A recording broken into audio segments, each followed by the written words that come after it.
Je ne sais pas si vous êtes fumeuse ou pas. Le reportage qui va suivre va vous intéresser. Vous le savez, 3 millions de Français vapotent régulièrement pendant que d'autres préfèrent respirer de l'air pur. Depuis hier, on connaît enfin les lieux où la cigarette électronique sera autorisée ou interdite. Et nous sommes en France et l'une de nos spécialités est de faire compliqué lorsqu'on peut faire simple. Il y aura donc la règle et de nombreuses exceptions. Caroline Bell et Isabelle Marc nous aident à y voir clair. Depuis hier, dans les entreprises, vapoter au milieu de ses collègues, dans les couloirs ou à la cafétéria,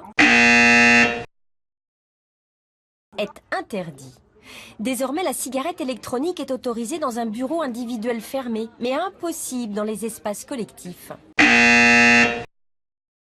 L'interdiction est stricte dans les écoles ou dans les transports en commun, mais seule exception à la règle, les locaux accueillant du public. Ainsi, le vapoteur peut s'installer dans un square, mais pas dans une cour d'école.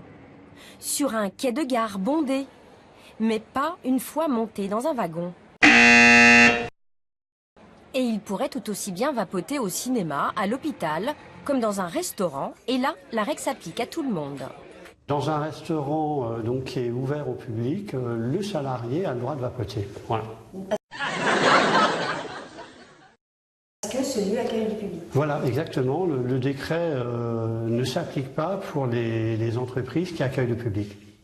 Au moment de l'adoption de la loi en 2014, le législateur ne souhaitait pas pénaliser les propriétaires de restaurants ou de salles de spectacle et disposait de peu d'informations sur l'impact sanitaire du vapotage. L'incohérence est liée au fait que le Conseil d'État avait dit en 2014 qu'on n'avait pas la preuve suffisante que le vapotage passif était mauvais pour la santé. Depuis, on a quand même pas mal d'études qui montrent que quand on vapote de façon surtout intensive avec un gros nuage, les voisins vont avoir de la nicotine dans les urines. C'est pas très toxique, mais c'est pas très agréable non plus. Le propriétaire d'un lieu accueillant du public peut toujours décider dans son règlement intérieur d'interdire le vapotage.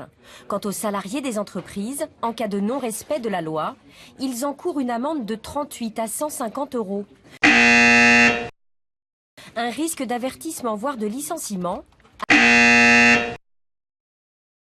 à condition d'avoir fait constater l'infraction par un inspecteur du travail.